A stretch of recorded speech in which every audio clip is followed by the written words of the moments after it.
Good evening. The purpose of this meeting is to conduct the business of the Gettysburg Area School District.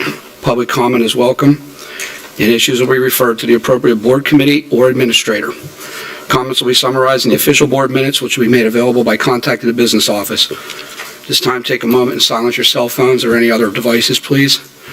A part of housekeeping, at the end of last meeting, we had an executive session, which I announced.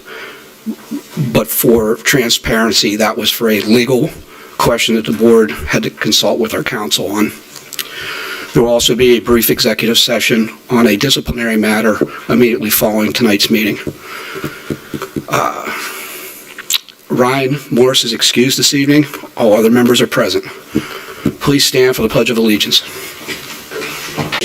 Under God, indivisible, with liberty and justice for all. Before we continue, for those that watch us live, we had a damaged part to our overhead projector this evening, so therefore we're using what I refer to as Stone Age computer back there. So I apologize for any visual difficulties, but the audio system, I'm being told, is working perfectly fine. Notices and communications, Jason? Citizens' participation. Al. Thank you. Thank you, President Hassinger. We have two citizens this evening that have asked to address the board. We'll start with K.M. O'Brien. Excuse me. Good evening. I had a couple of things I wanted to do. First is to thank the board members.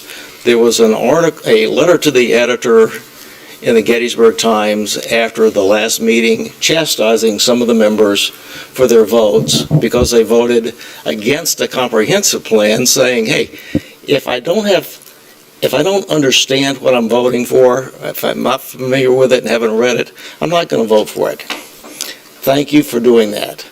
I wish elected officials at all levels of government would do the same thing. If they did, then we wouldn't have the omnibus multi-thousand-page appropriation bills from Congress that nobody knows what's in. You had a similar thing with the, let's call it HVAC omnibus package. The last board meetings, there were some very good questions that came up. Some of the board members weren't comfortable at the 11th hour voting for a box that they weren't quite sure what was in it and how much the pieces cost and whether they wanted to do all the pieces. So again, thank you for taking a stand and not taking the easy way and saying, yeah, okay.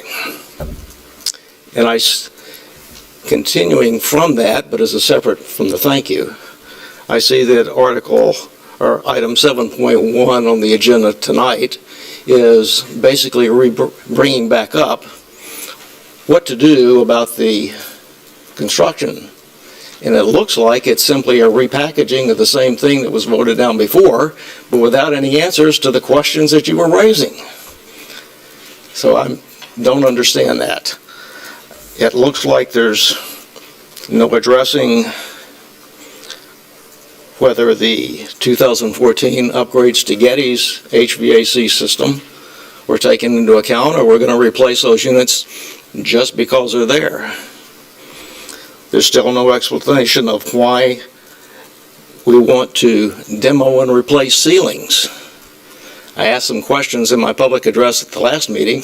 Doesn't appear to be any answers, so I still haven't got any idea, and I don't think anybody else has either, why we're going to demo and replace ceilings, nor why we're replacing the teledata cables, since from the earlier discussions I understand the objective is to go to Wi-Fi. If you go into Wi-Fi, you don't need the cables. Leave them in the wall. They don't hurt anything. Why spend money to do that? Another question that topic that was brought up was the smart lights and whether we wanted to do them at all, we being you. Doesn't appear to be any provision yet still to address, do we want to do this piece of the package, yes or no? And part of that decision is, what's it going to cost? So please, let's not have a repackaging of the same thing, 11th hour, here's this box, vote for it, don't ask what's in it. Let's do it right and find out what you're voting, and insist on being able to look at those pieces, look at what they cost, and make rational decisions on that. So again, thank you for your time. Oh, Thank you, Mr. O'Brien. Just want to make a point. Excuse me, one other question. My wife and other members of the community have been trying without success to get a copy of what in most places would be called a statement of work or a scope of work or a request for proposal. Basically, if a vendor is going to give you a bid to do some work, you got to tell the vendor somewhere, call it whatever it is, you got to give them some description of what it is that you want done so they can base their estimate on that. Nobody has been able to, as far as I know, come up with, get a copy provided of the request for proposal, the statement of work, something that lays out, Train, here's what we want you to bid on. I don't understand how you can do a procurement without somewhere laying out the requirements. Thank you. Thank you, Mr. O'Brien. Just want to point out that the item 7.1 regarding the HVAC is an informational item tonight, so you may learn a little bit more as the rest of us this evening. Thank you. Lastly, we have Sharon Birch.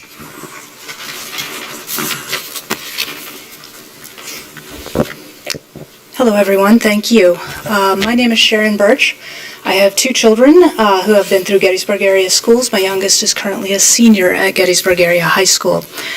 I want to take a minute to give my opinion about the ongoing discussion over what books should and should not be in the libraries and classrooms of our schools.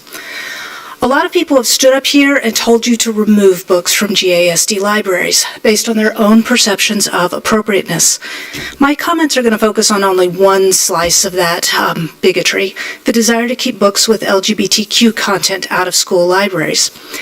Books with and without sexual content are painted with the same brush because the concern is really about a fundamental belief in LGBTQ students. Inevitably, books with this content are referred to as filth.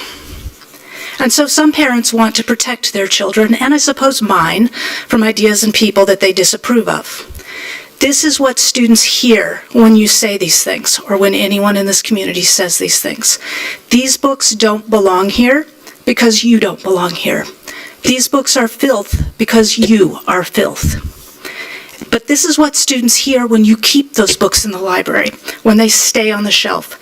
Your experience is worthwhile, you are a valid human being, and there are people who see you. At least one person has commented to this board that it's not about whether or not a book is used in the curriculum that matters. It's not even if students are reading the books. If you've been to the high school, you know they don't actually spend a lot of time reading the books in the library. But that it's about having a given book in a school library. The district is de facto showing support for the contents of that book, and so they want it removed because they want the district to send a particular message. So far, the administration at the high school has been able to withstand most of this pressure and to not negate or vilify the experiences and identity of some of their students. I appreciate the school board addressing this in committee, and I hope that they can continue to support the high school administration and continue to support our students. Because look around. When you find ways to tell students they do not belong in this school, in this community, or on this earth, they start listening to you. And the outcomes of that have been tragic. Thank you.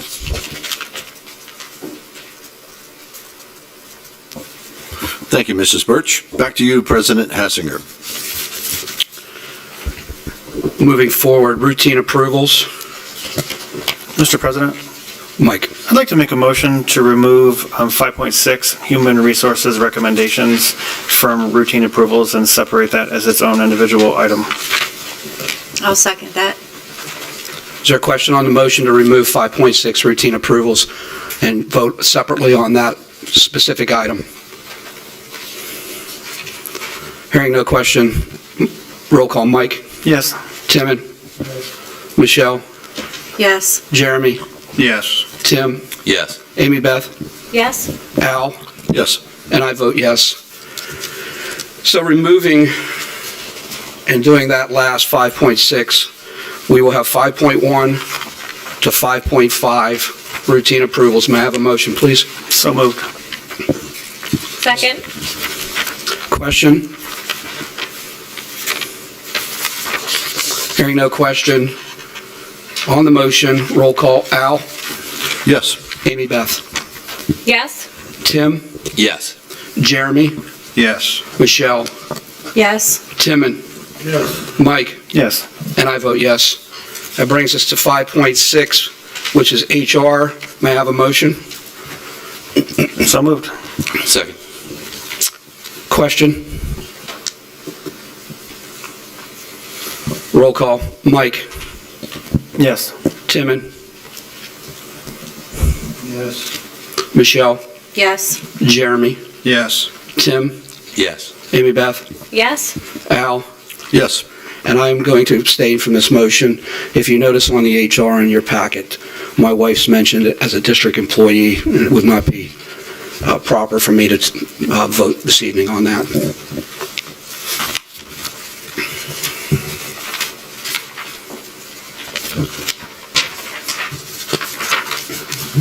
This doesn't happen often. No items for board action leads us right to the informational item 7.1, procurement method for HVAC renovations at James Getty and Lincoln Elementary Schools.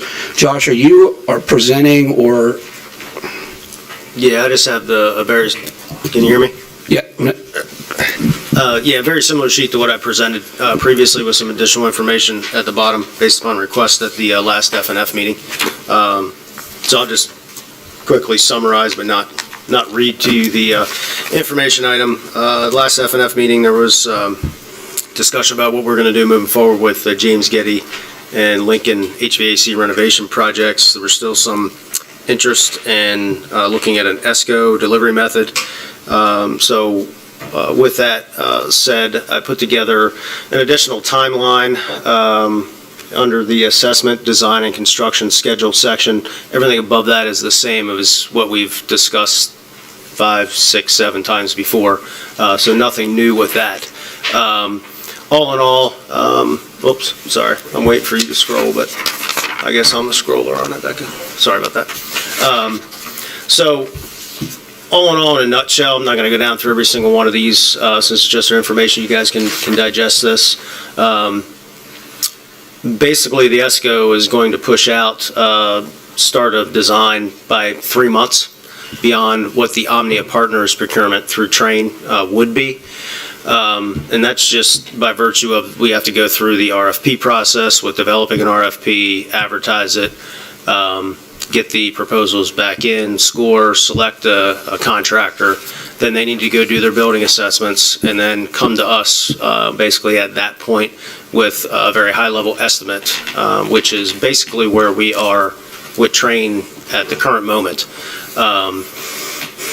ESCO is still viable from a viable delivery method from a timeline standpoint. It will be cutting it close for some of the long lead items, namely the chiller at Lincoln, which currently runs about 40 weeks. But as long as we don't deviate too much from the dates under the ESCO column there, it is still viable to get a project completed by the 3rd week in August of '24. So it's still an option at this point if the board would like to entertain it. At the bottom, I put together, at the request of a couple of members at the last F&F meeting, some pros and cons between the two, the ESCO and the Omnia. The The Omnia is just well, let me back up. So they're both design build procurement, meaning we'll be contracting with a single entity that will handle the design and the construction of the project.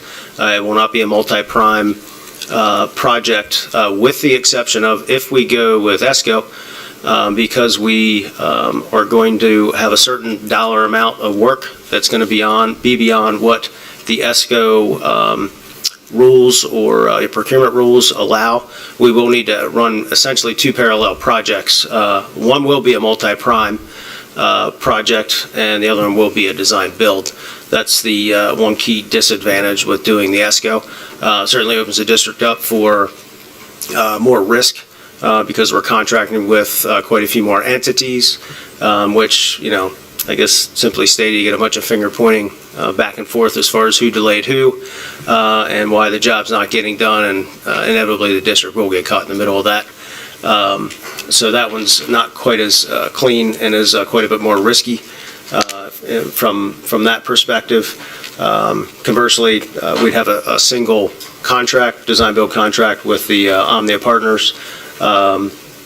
We also would be able to stick with the district standard with the Omnia partners and utilize train equipment as well as Siemens building automation, which we have throughout the district currently.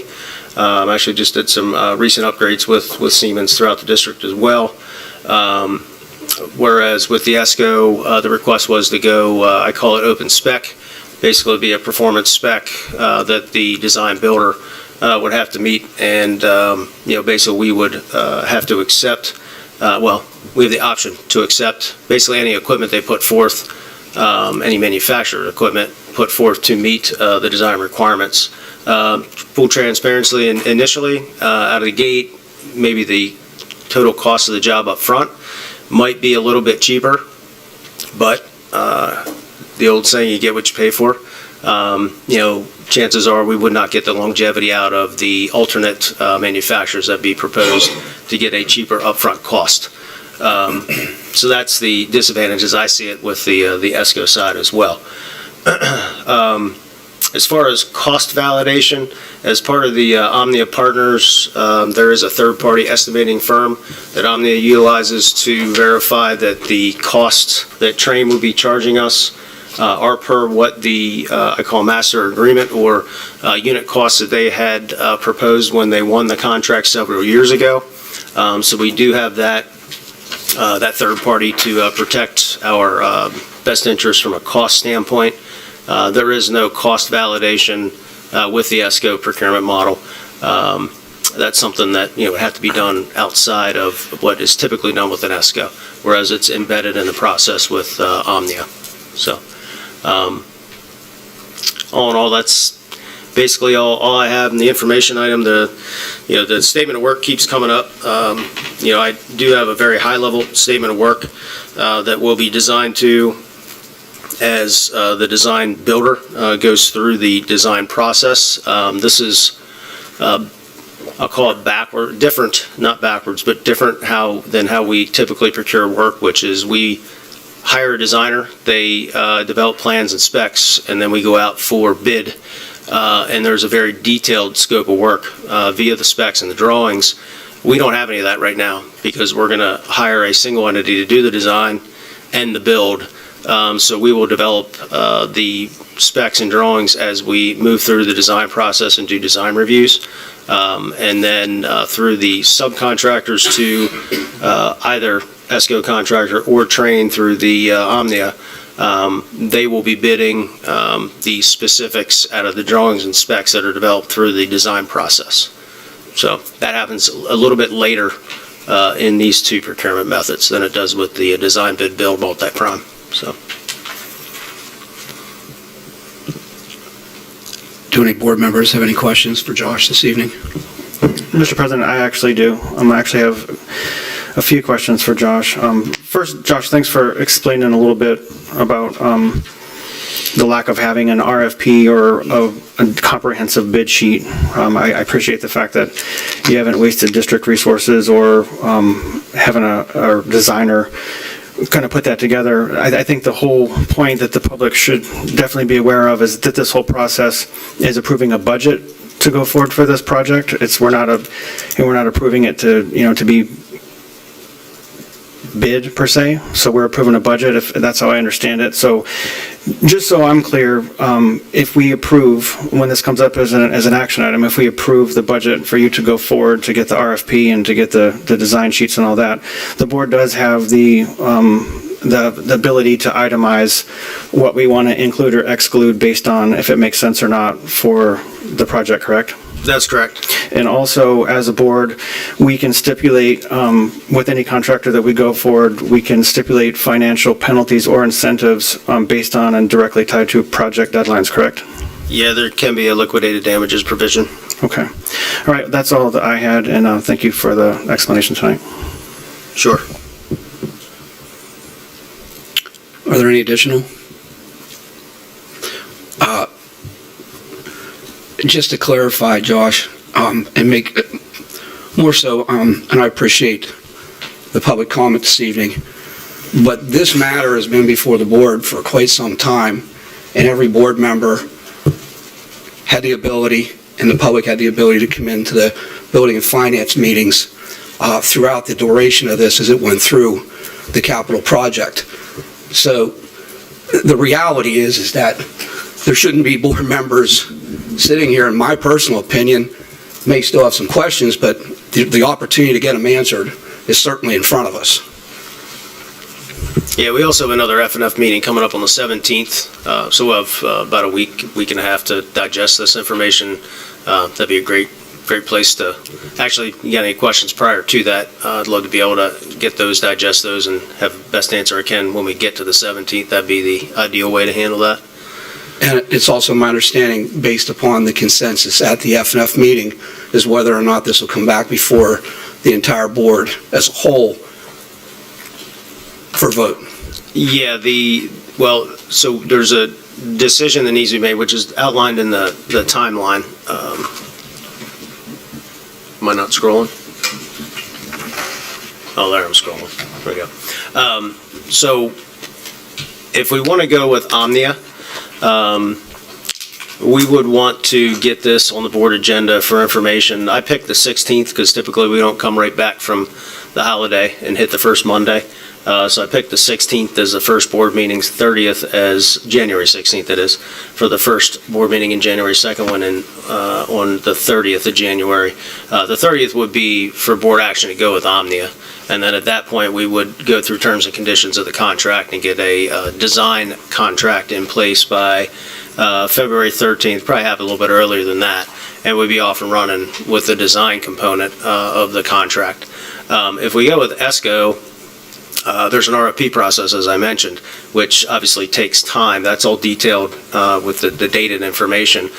We would need to, if the board decides to go with the ESCO option, that would be for board action on the 21st. And at that point, if you guys decide to go with ESCO, then I would have to get with our solicitor and develop an RFP for the ESCO and go through that process and put that out to get proposals back in. Does that make sense? It makes sense to me, but what it does is it looks to the board here that if anybody wants to take a look or is strongly about ESCO, it's going to have to come before the board here, probably the next meeting. Yes. Yep. And then Josh, if we would go the ESCO route, and that would push, unless I'm mistaken, I don't think we have a real sense of urgency with our facilities and so on, that it wouldn't be that big of a deal, I wouldn't think. And I'm trying to think of, again, I'm looking at your pros and cons up there. If we go the ESCO route, could we get a little more competition and we can specify that we want trained products so that we can align with what we currently have and possibly get some significant savings, or you think that's probably not likely to happen? Are you asking if Train would participate in the ESCO process, Train themselves, or are you just talking about Train equipment? Either or both. Yeah, Train does ESCO projects, and So yes, the answer to your question is yes, Train would probably throw their hat in the ring and provide us a proposal. I think your second question was, can we specify Train equipment, for instance? And we can do that. We certainly can. The desire is to go open spec. Based upon the last F&F meeting was go open spec, which was, hey, you need to cool this room, you need to heat the room. You can give us an Aon unit, a Carrier unit, Johnson unit, York, or a Train. But we want the cheapest one. Thank you. Yeah. So Josh, basically the two decision points, if you follow the administrative recommendation, November 21st is simply to commit to sticking with the administrative recommendation, and January is then the actual allocation of money for the project, correct? That's correct. Okay.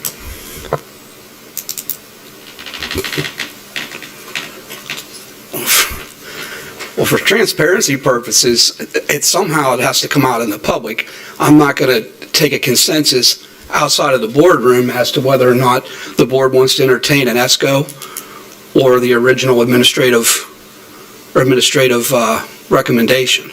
So I guess for board members, if that's where you want to go, we need to put it on the agenda for the next board meeting. It's not something I can just pull out of thin air at a board meeting if it's not on the agenda. Well, yeah, and I will take this information item, and it will turn into basically an action item to go forth with either method, which the actual budget allocation, as Dr. Perrin just mentioned, for the Omnia, that wouldn't take place for information until January 16th of '23, and action on January 30th. The reason why we got to move quicker with the ESCO is just because the process takes a lot longer. We wouldn't be necessarily obligating ourselves to spending anything with the ESCO if we were to go forward with it. Forward with the RFP process with you voting for action on the 21st. It just gives me some guidance as to how you want to procure this work. If it's through the ESCO model, then I need to start that process on the 22nd, because it takes about 3 to 3.5 months longer because, well, it just takes longer because of the building assessments and so forth that still needs to take place with that process. I don't want to belabor a point, but I'm confused. So on the next board meeting, you're going to present to us an action item through the agenda related to which portion we're going to go with. The build design that the district is recommending to this board, or the ESCO project. Based upon that vote, then we're moving forward as in a following meetings as to whether or not this board will allocate the money based upon which method we went. That's correct. Okay. Good job. I can turn around here.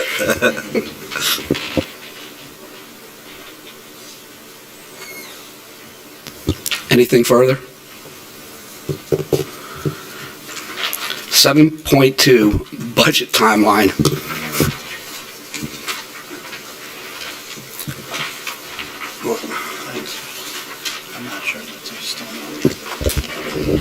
I believe the budget timeline was in your packet, and I apologize, I did not ask Becky to display it on the screen. The budget timeline for the 23-24 budget cycle is a timeline for this rest of this fiscal year as to many of the events that have to occur in order to bring the budget to a final stage.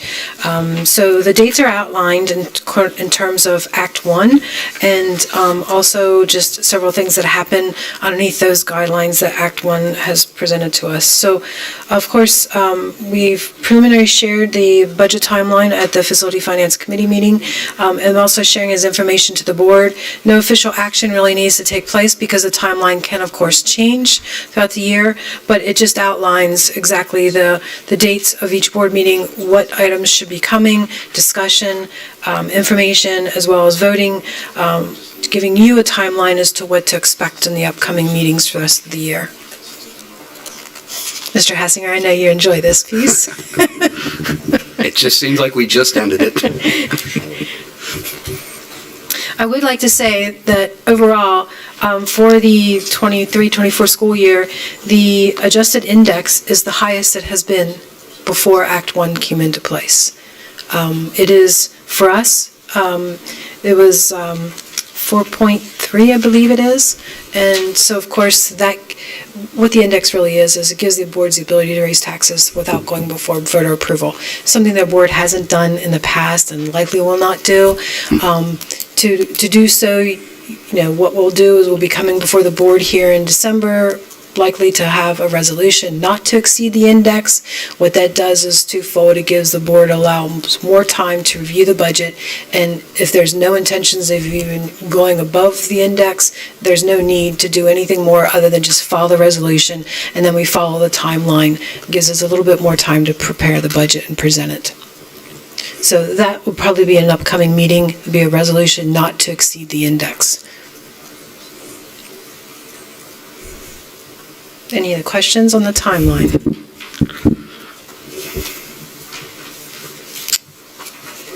Thank you, Belinda. You're welcome. Board committee reports. Amy Beth.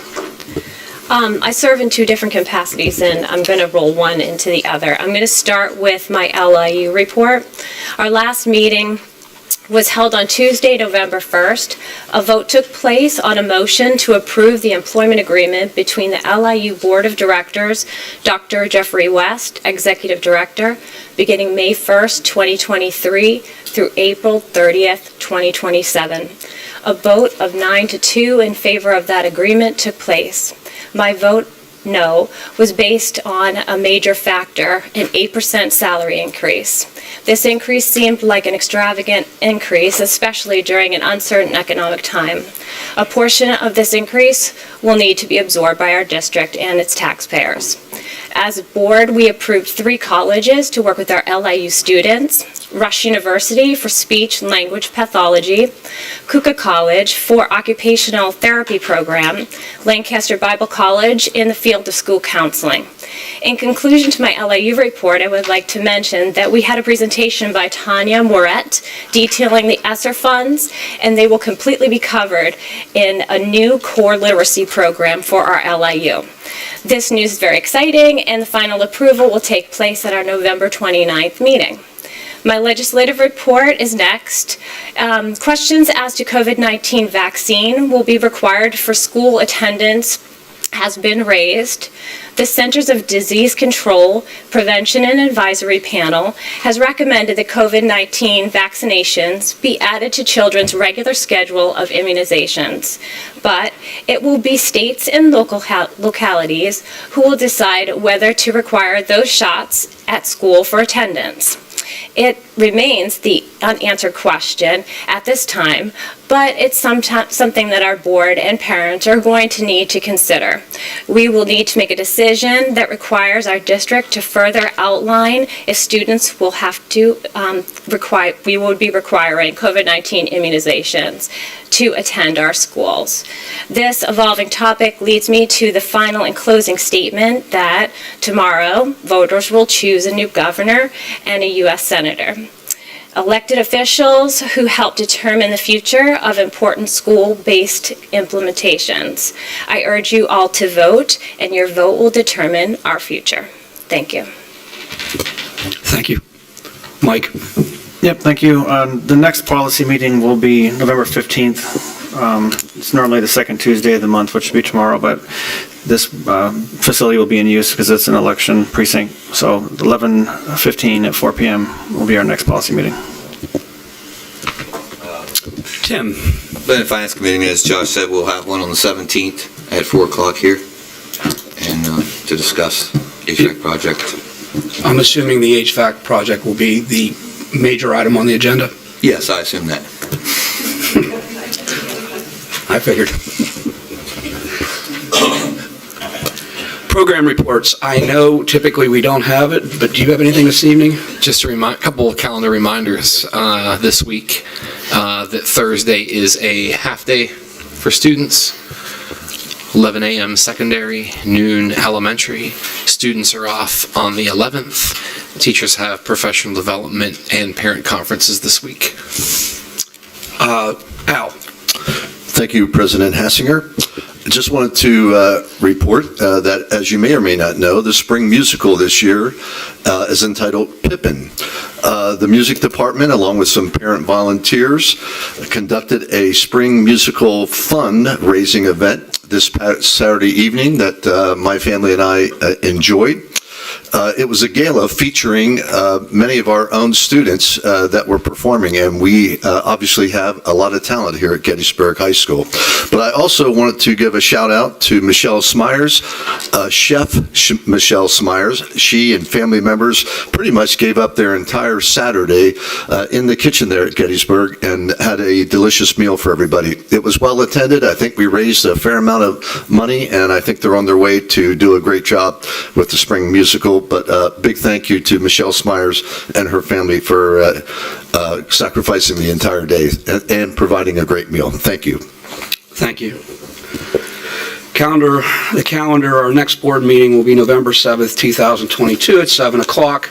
Remind the board. Wait. Yeah. Wow, that's great. November 21st, 2022. I read the wrong line.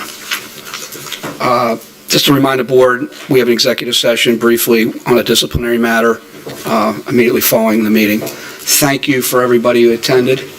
May I have a motion to adjourn? Motion.